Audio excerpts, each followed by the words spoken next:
All right. Good morning, everyone. Welcome to Wednesday, halfway through the week, if you will, because it's a short week. That's actually the added benefit of the long weekend, right? Is that yes, the weekend is long, but actually the week after that is short. So that's kind of a nice hidden benefit. Let's say hello to some people who are here. So Basil's here. Good morning. Good morning, Basil. I'm sorry to hear that. I hope you're doing okay. Ivan is here. Good morning, Ivan. Michelle is here. Good morning, Michelle. And Irene is here. Good morning to you. Yesterday, we were kind of in the middle of India, and we were talking about the Buddha, right? The enlightened one, or the awakened one. And the story we heard was that this young man who was a prince, Siddhartha Gautama, had lots of money and riches and power and had everything that he could ever want, but then realized that it didn't really matter because he was going to die anyway, as the people around him were going to die as well. And so he kind of realized that, human life is an existence that has a lot of suffering in it, and so how to end that. And so he came up with this sort of reasonably brilliant idea, I would say, in my opinion anyway, the idea that suffering is linked to attachment, right? And the idea that you want things that are impermanent, right? People want to be young forever, right? And then when they get old, they get depressed about it and get plastic surgery or something. But that's the thing, right? Is that it's interesting that so many people are worried about getting old because there is literally nothing you can do about it, right? You cannot change the fact that humans are mortal, that they live about 100 years. Sorry to get so dark here, but we are all going to die one day, right? And so, nothing can change that. And the Buddha says it's not the awful things happening. It's our attachment to wanting them to be different, right? And so that's where we suffer. And the Buddha says if we can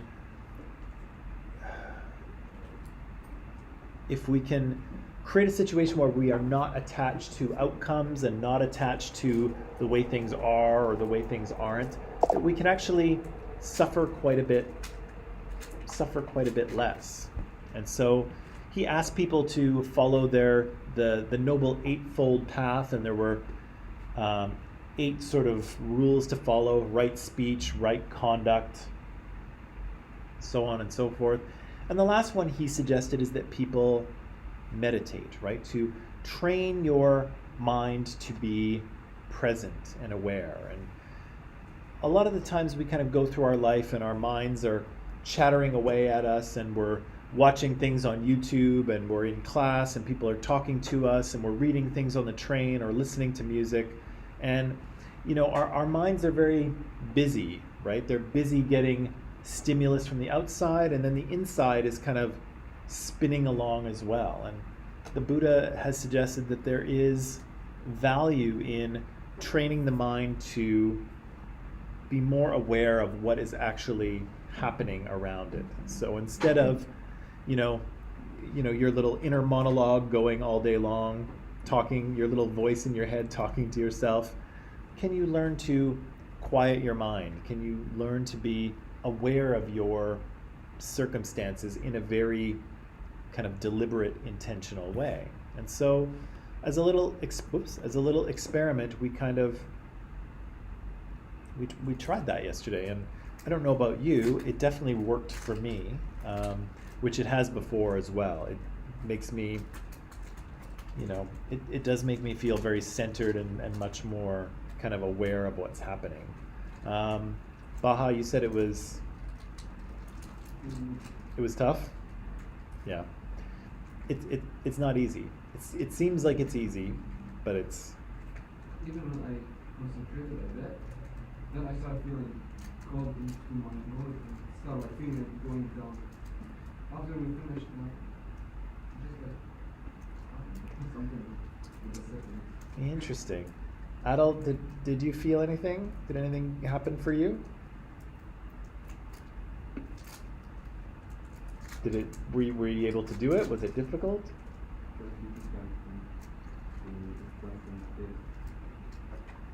Yeah, it's very, yeah, your mind wants to keep talking to you, hey? Yeah, it wants you to start thinking about this or thinking about that, and it's really tricky. Mulder, how did it go for you? Okay, did it work? Were you able to do it? Was it?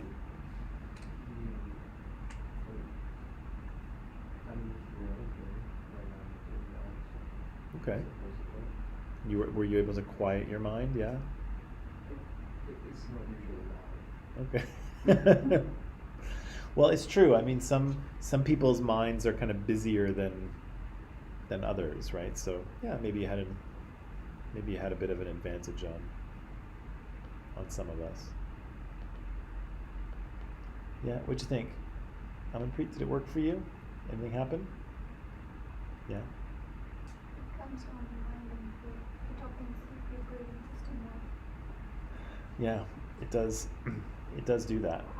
Yeah. Blake, Nicholas, Noah.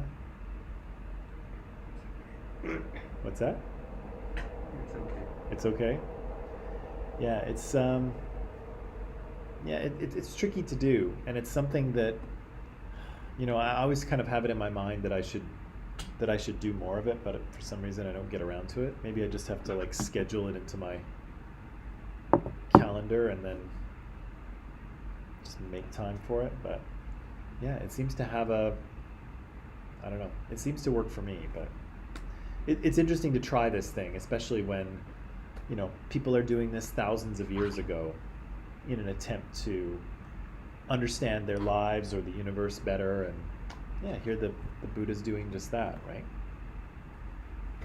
We read the section of the textbook yesterday, and we were talking about some of these Indian empires that appear kind of toward the end of that millennium, right? So about 300 years ago or so, we have the creation of these Mauryan empires in India under the rule of Chandragupta Maurya and his son, who's been a Sudra or been a Satra, I can never remember his name, and then the grandson Ashoka, right? So tell me what we know about Chandragupta Maurya. Who is this guy?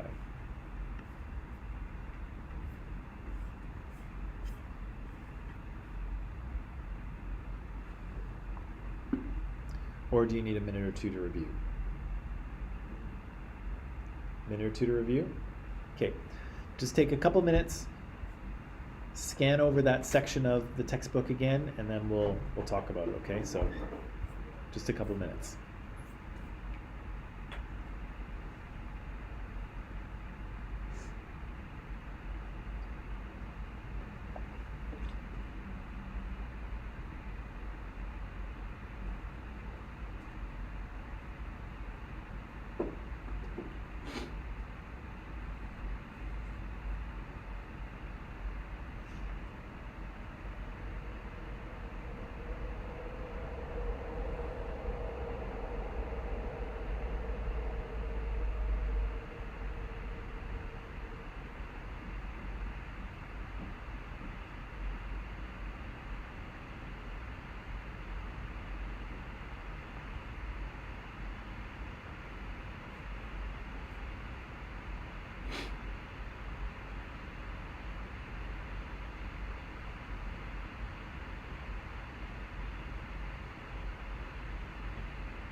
just one more minute, okay?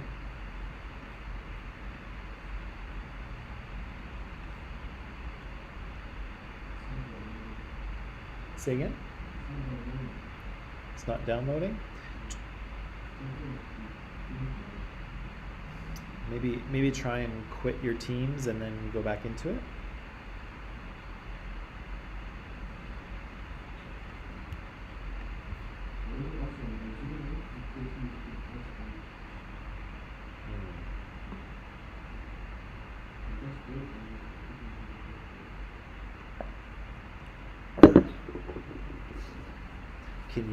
Can you save like the whole PDF to your phone? Is that is there room? Is there room for it? Yeah. Is Three dots up. Okay, just click on. does that work better? Mm-hmm. Maybe. Let me see how big it is here.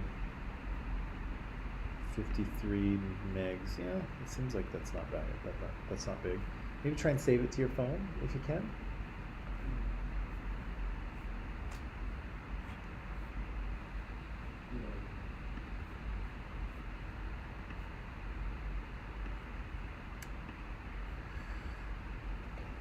Okay, just one more minute.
Okay.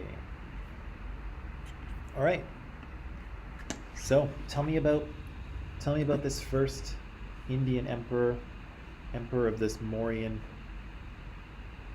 Empire, Chandragupta Maurya. What do we know about him? Yeah, so there's a series of Nanda kings which Chandragupta is able to overcome and sort of take power. What else do we know? I thought it was Nanda, isn't it? Nanda? Nanda. Okay, who else? Or what else do we know about him? Yeah, it sounds like the story is that he wasn't actually a part of the royal family. He might have been a Kshatriya, or he might have been a Vaishya. We're not. Oh, from both. One was Mauryan, one was Oh, okay. Okay, so is that what it said? Okay. Yeah, so he comes from.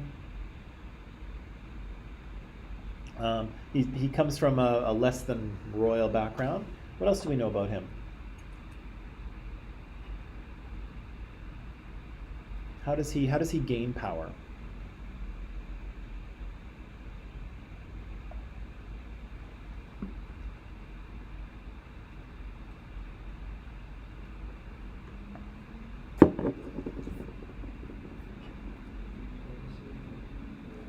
Yeah, it says through diplomacy and war, right? So it seems that he allies himself with some of the Nanda king's enemies, and then he uses warfare, the sort of typical way that, ancient societies take over other ancient societies. You ride in with your horses and swords and elephants, as it turns out, and you kill a bunch of people and you take the place over, right? This is a very kind of common way in the ancient world to sort of gain more territory. You just ride in with your armies and take it over, right? It also says he writes a book, right? He writes a book called the Arthashastra. What is the Arthashastra?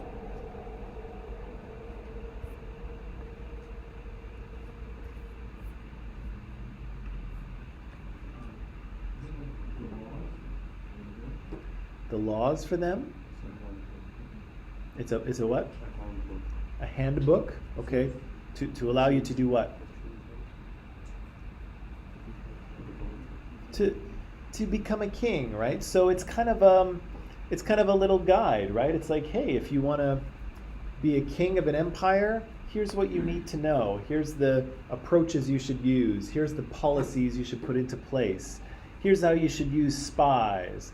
Here's how you should do all of these things, right? So he kind of writes a book on how to run an ancient state, right? What are the rules for running an empire in this period, which is pretty interesting.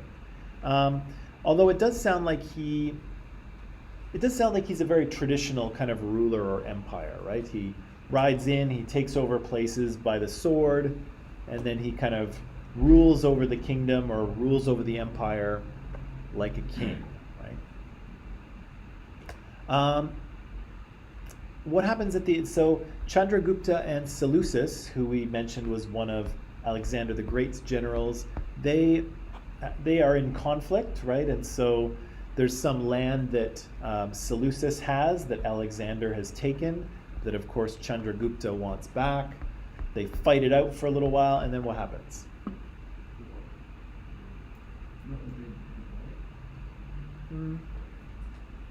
I think Chandragupta gets the land that he wants, and then they have a peace treaty, I think, right? Sounds like? They what? So Chandragupta encounters Alexander, I think when he's a younger man. So I think before, in his youth he encounters Alexander. When he's older and he's trying to sort of take over India, then he gets in a bit of a fight with one of Alexander's generals, Seleucus. And so they kind of have a bit of a battle. Then they conclude a peace treaty. I think Chandragupta marries one of Seleucus's daughters, which again is very common in kingly times. And then we hear about this. Ashoka. And so who's Ashoka? Yeah, grandson of Chandragupta. And what's the kind of big deal about him? Yeah, he's a Buddhist. So which is interesting, right? Because now, lots of people are Buddhist, right? Millions and millions of people are Buddhist. But at the time, if we look at, where are we now? Let's say we're in about 200 BC. The Buddha had just died 200 years ago. So not a lot of people are Buddhist in this time and place, right? It's not, now it's a world religion, but at the time, it was still a very small tradition, a very small group of followers. And so it's very interesting that Ashoka happens to be a follower of Buddhism. And what does he do with those ideas?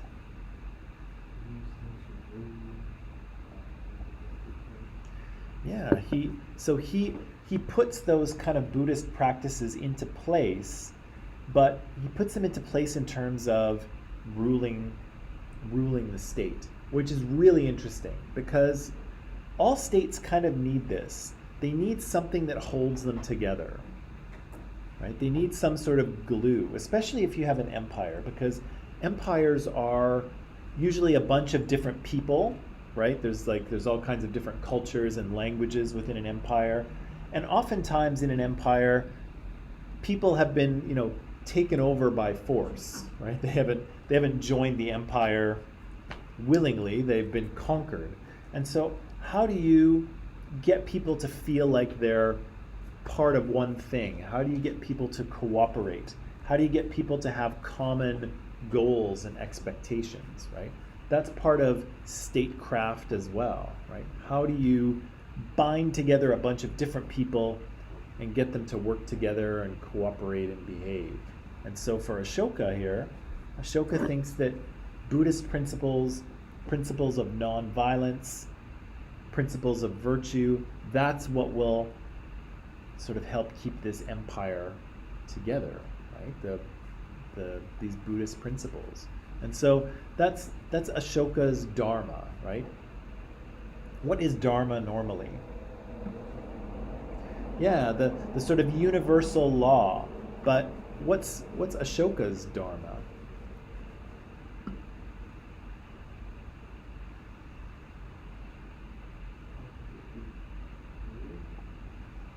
Yeah, it's his attempt at ruling, but in a way that respects living people and animals, and respects people's right not to, be subjected to violence, right? It's a dharma, it's a world order based on virtue and respect and nonviolence, right? So he kind of creates his own little universal law, if you will, right? So there's the law of the universe, but in Ashoka's universe, in Ashoka's empire, things are going to run according to virtue, according to nonviolence, according to peace and goodness, right?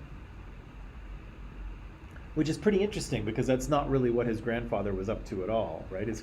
His grandfather ruled with the sword, right? But Ashoka rules with his heart, right? Which is very interesting. So lastly, why might the Mauryan Empire have declined?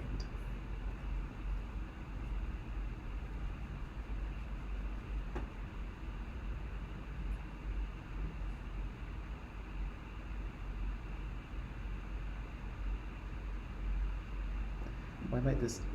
What's that?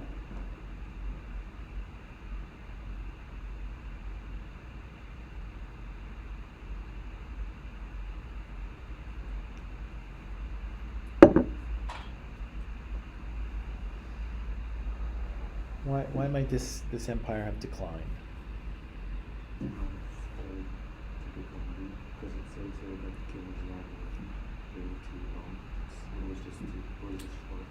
Yeah, so the problem with kingdoms and empires is that they are very much one-man shows, right? So one guy, sometimes a woman, but one guy is in charge, and if he's good, then everything goes really well. And if he's not that good, it's a disaster, right? And so we have three kind of very powerful kings or powerful emperors like Chandragupta and Binusara and Ashoka. But after that, it seems like the kings are not that strong, not that competent, not that charismatic. And so when people don't like or respect or fear the king, then things begin to sort of destabilize, right? Other people are trying to grab power. It creates instability and chaos, and eventually the whole thing falls apart, right? And the other thing is that empires are really tricky to rule thousands of years ago, right? Now we have the internet, we have, a country in which basically everyone can read and write. We have laws and rules and all kinds of things. But thousands of years ago, most people aren't literate. They can't read, they can't write.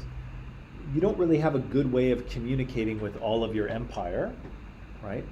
How can you communicate with everyone? Very difficult to do, especially when people can't read and write, right? It's very difficult to get people information and to tell them what to do when you can't talk to them, right? So, plus Chandragupta and Ashoka are in charge of all of India, India is a big place, right? How long do you think it would take to go from the north part of India to the south part of India on foot? Quite a while, right? Probably weeks and weeks of dangerous travel, thousands of years ago. And again, you're trying to control this massive area of land, and you can't talk to anyone. You can't communicate with anyone. And so empires are really tricky to run thousands of years ago. And again, most of it relies on the sort of prestige and charisma and the sort of the reputation of the ruler, right? And so again, if you get some weak kings, things tend to fall apart pretty quickly, and they do, unfortunately, or fortunately, I'm not sure. Okay, so I have a little more video to show you, but one thing I want to show you before that is, or one thing I want to talk about quickly is Jainism, okay? Because Jainism will come up in the video, and Jain is kind of another religious tradition that occurs, or the Jains are another group that sort of appear in India. So there's Hindus, there's Hinduism, but there's also Jainism. And Jainism has a few kind of main ideas, one of which is nonviolence. And so Ashoka kind of adopts that, and some Buddhists do as well. But the idea that you should not injure any form of life if you can avoid it, right? The second is this many-sidedness idea, which I believe has to do with the idea that the universe is kind of multifaceted and we can never really see all of what's happening. At least I think that's how they were thinking of it. Similar to the Buddhists, they also have a sort of a principle of non-attachment. And so if you want to be happy, you shouldn't be attached to material things or temporary states of being, right? You don't want to be attached to those things. And asceticism. And so ascetics, again, practice sort of a denial of the sort of comforts of regular life. And so they may not eat very much. They may sort of sleep out, in a cave, or, stay in a certain pose for a long period of time. And they sort of deny themselves the comforts of life in order to gain a higher spiritual experience. And so Jains have these kind of principles underlying them. So the Jains at the time, who are very devout, as you can see here, they take five main vows. One is ahimsa, non-violence; satya, to tell the truth; asteya, to not steal; brahmacharya, sexual continence. Does anyone know what continence means? Continence? It's not a very. It's not. No. Yeah. It's not. It's not those continents. This can be continence. It's not a very common word. It means to have control of. So to control their sexual appetites or control their sexual drive. Aparigraha, so non-possessiveness, so not to try to hold on to things or people too tightly. And again, Jainism is interesting because it is a trans-theistic religion, okay? And there's elements of this in Buddhism and I think in Hinduism as well. And trans-theism is interesting because we've talked about monotheism, right, where there's one God. So if you're a Jewish person or a Christian or a Muslim, there's one God, right? There's polytheism, like the Mesopotamians and the Egyptians and the Hindus, where there's multiple gods. And Jains are trans-theistic. And so trans-theistic means that the universe has its own order, right? The universe is this eternal thing that kind of obeys its own rules. And so, yes, there are gods. Gods do things, but they're not really in control of the universe. They just exist within it. And so the Jains feel that, in contrast to the Egyptians, where the gods were in control of everything, the Jains are saying, yeah, the gods are in control of some things, but the universe kind of functions according to its own rules and its own logic. And so, yes, the gods are powerful, yes, the gods exist, but they have to obey the rules of the universe just like the rest of us do. Right? Which is kind of... And what makes them special? What's that? And what makes them special? I think they're special in that they do have powers, right? Like they're still immortal, right? They never die, and they live in some sort of other plane of existence, and they do have some power over human existence, but they are not the supreme controllers of the universe, right? I don't know that this is talked about much, but would you say, for those of you who have experience with maybe Christianity or Islam, God is like everything, right? God is the creator of the universe, the controller of the universe. He is everything, right? Yeah. Whereas here, they're saying, yeah, the gods exist, but the universe is actually not entirely within their control. The universe exists on its own and has its own laws that even the gods cannot break, even though the gods are immortal and more powerful than us mortal humans. Huh?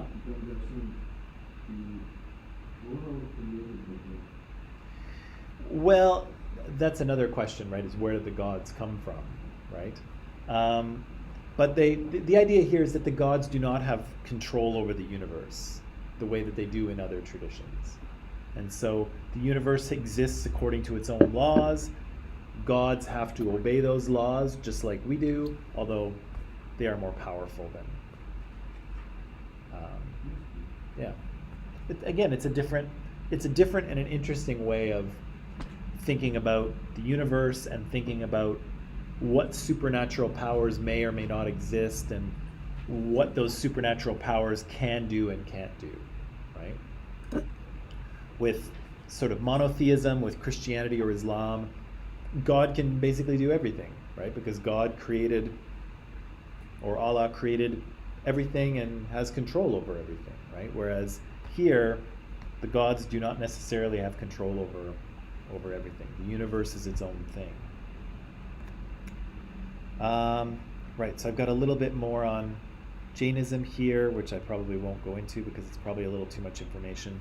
But that brings us back to our India documentary. So in this section, we'll hear a little bit more about Ashoka, so how historians actually learned of the existence of this person. So we'll hear a little bit about that. We'll hear about Ashoka kind of coming to his idea of nonviolence and what nonviolence means.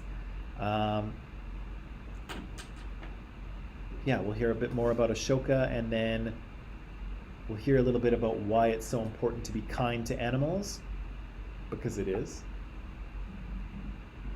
And the key idea behind the Edicts of Ashoka, sorry. So we'll hear about edicts, things that Ashoka has pronounced, okay? So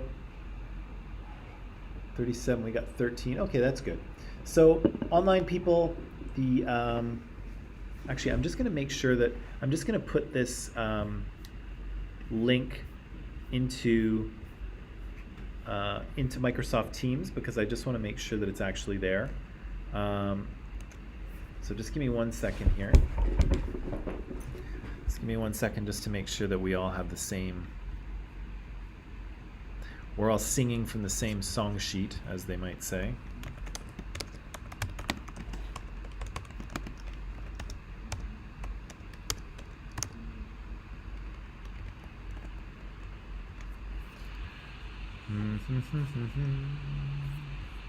Where is it now?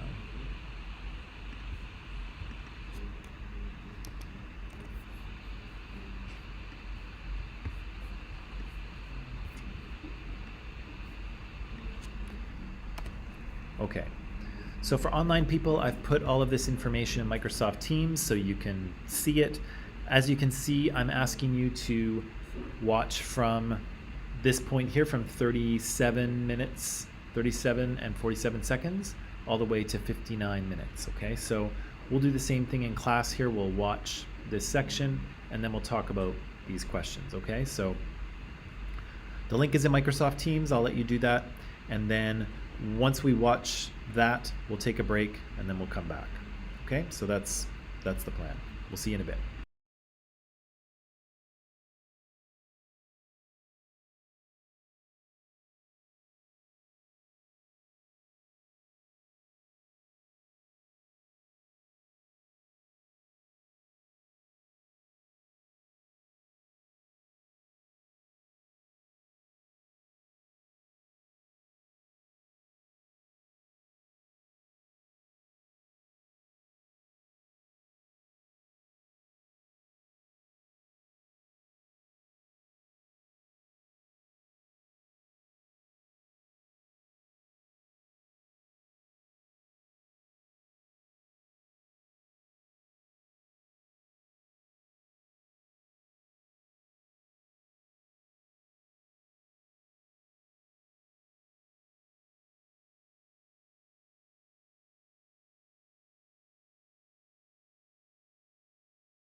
Yeah, so so Ashoka's learned about through writing, and again through the decoding of this sort of ancient script.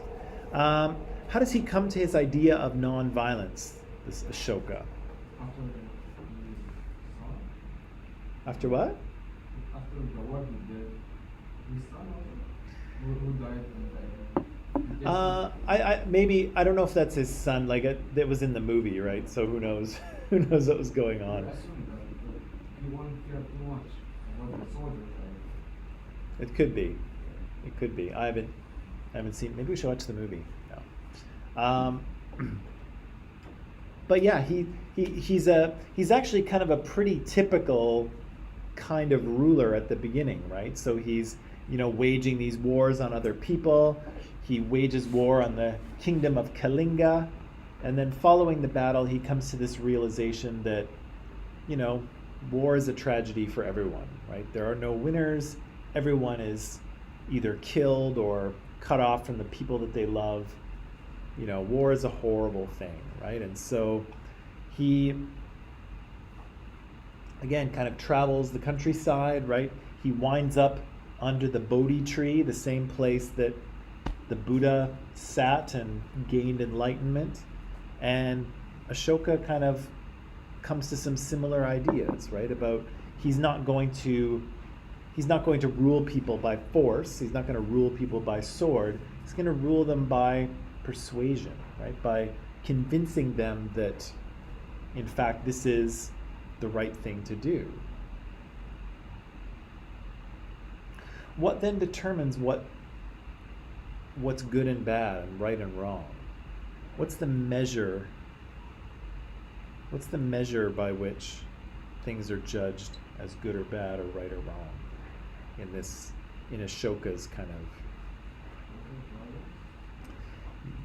or the lack thereof, right? So think about this idea. Think about as a measure of good and bad, right? So in many religions, what's good and bad comes from the gods, right? If you do what the gods tell you, then you'll be rewarded. And if you don't, you will be punished, right? Here, or in other places, it might be by the ruler or by the pharaoh, right? So if you do what pharaoh says, that's good. And if you don't do what pharaoh says, that's also bad, or that's bad, right? But here, what's good and bad and right and wrong is determined morally and ethically, right? What causes suffering? Things that cause suffering are bad. If you do things that cause suffering, those are bad things, right? If you do things that alleviate suffering or help people keep people from suffering, then that's good, right? So this is what the narrator was talking about when he said, this is based on morality and reason, right? So what's good and bad isn't coming from the gods. It's not coming from up there. It's coming from down here, right?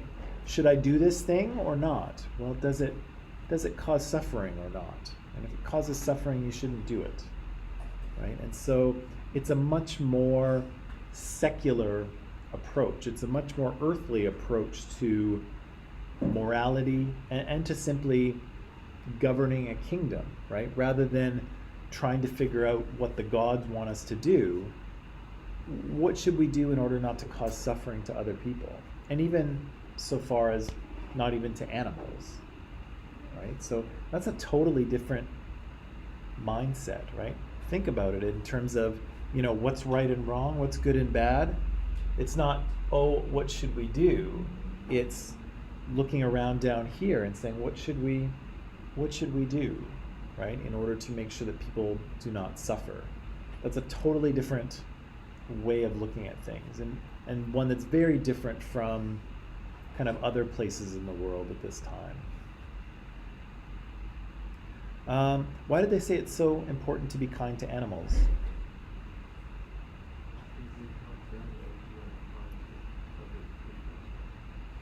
Yeah, and why is that?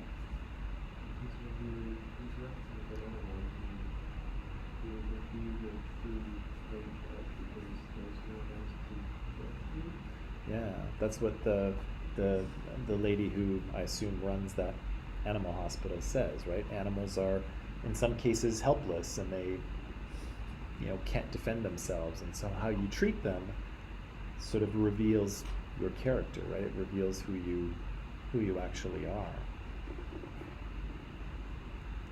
And then finally, the narrator comes to that last section there where he's looking at one of these edicts of Ashoka. And again, an edict is kind of I guess in a way, it's kind of like a post of the ancient world. Like if you post things to your Instagram or Twitter, that's kind of an edict. That's a thing you're saying, right? You're putting it out there. And so these kind of pillars and inscriptions that Ashoka has are kind of posts, Instagram posts of the ancient world. And what's the key ideas behind those edicts? Some of the ideas that those things communicate.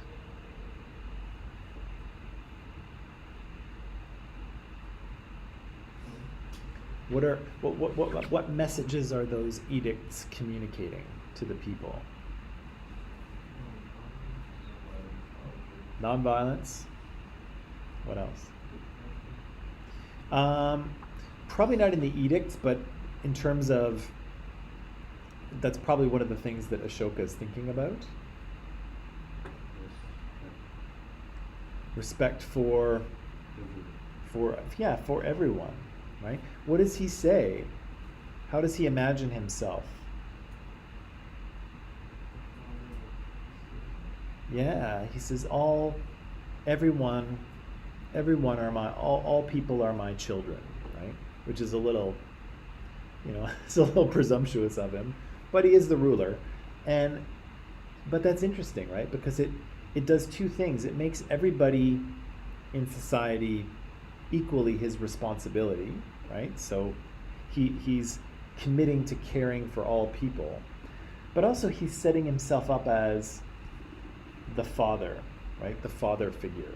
And this is interesting too, because that's something that all kinds of political leaders will use again and again, right? Trying to portray themselves as the father of the nation, right? And so does this ring a bell? Any political leaders who have tried to sort of present themselves as like a paternal figure? All Arabic leaders? Yeah, very common. Who else?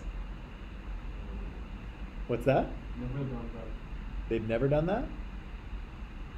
They've never become real leaders.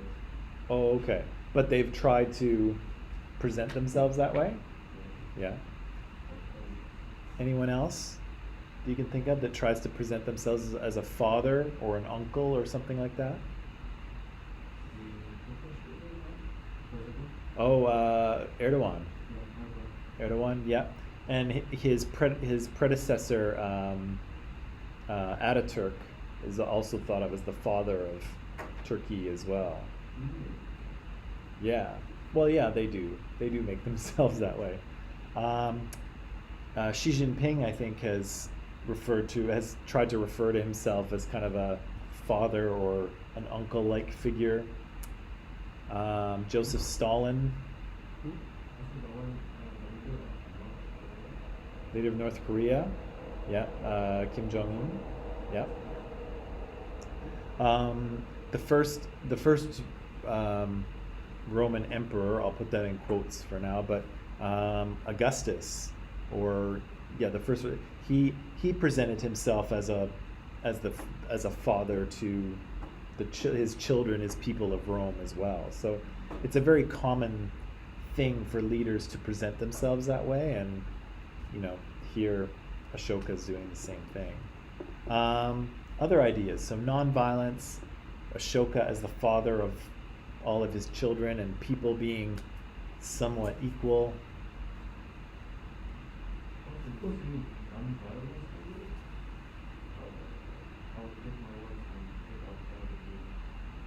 Okay. Yeah, no, well, they don't have to be exact. They don't have to do or think what Ashoka does or thinks. They just have to present themselves as the father. So, okay. What else is there? Yeah, there's a respect for life, right? A respect for nature, respect for the environment, for animals, all kinds of things, right? And a respect for reason, right? For logic. I tried to sort of point out a little earlier, and will point out again, that critical thinking is important, right? And if people want you to believe something, they should be able to give you good reasons to believe it, right? They should give you a good argument.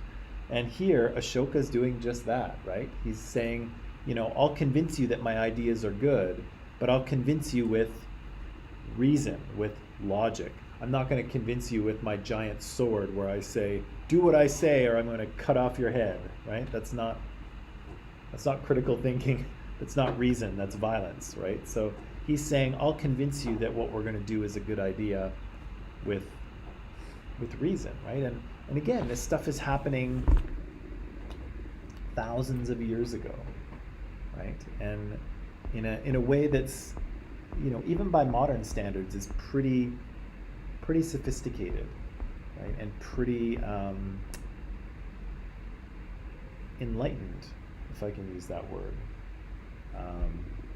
I think lots of our modern political leaders could learn a thing or two from Ashoka, even though he lived 2,000 years ago. Okay, anything else that we need to talk about in terms of India or Ashoka or nonviolence or Jainism or Buddhism? Yes? Is Ashoka considered a follower of Buddha? I think he was. I don't know that he ever he never met the Buddha. The Buddha lived hundreds of years before Ashoka was born, but he did become a follower of Buddhism, I think, and Buddhist tradition. But also he's borrowed other things, right? He's borrowed some ideas from Jainism as well, and probably some Hinduism, some ideas of Hinduism as well. So he probably had a bit of a mixture of traditions that he was following. But I think it's probably reasonable to say that he was a Buddhist, at least in part.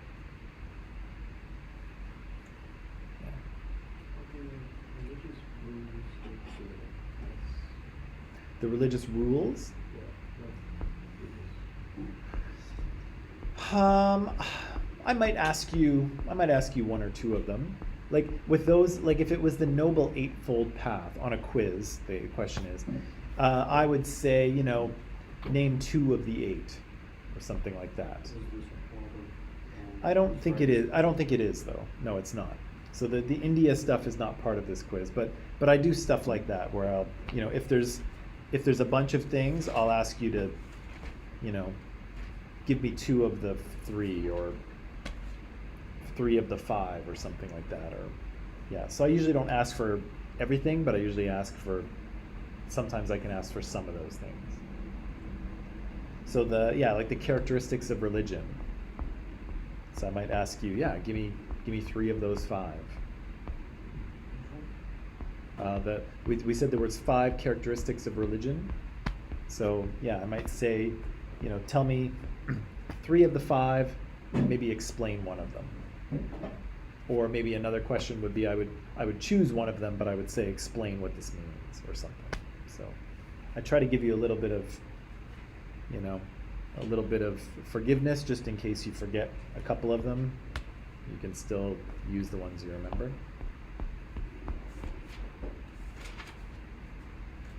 Okay, peoples, I think I will end it there. We'll see you back here tomorrow, and we'll do a little more India stuff. I forget actually what's next, but I'll figure that out tonight. So that is it. Have a good afternoon, and I'll see you tomorrow.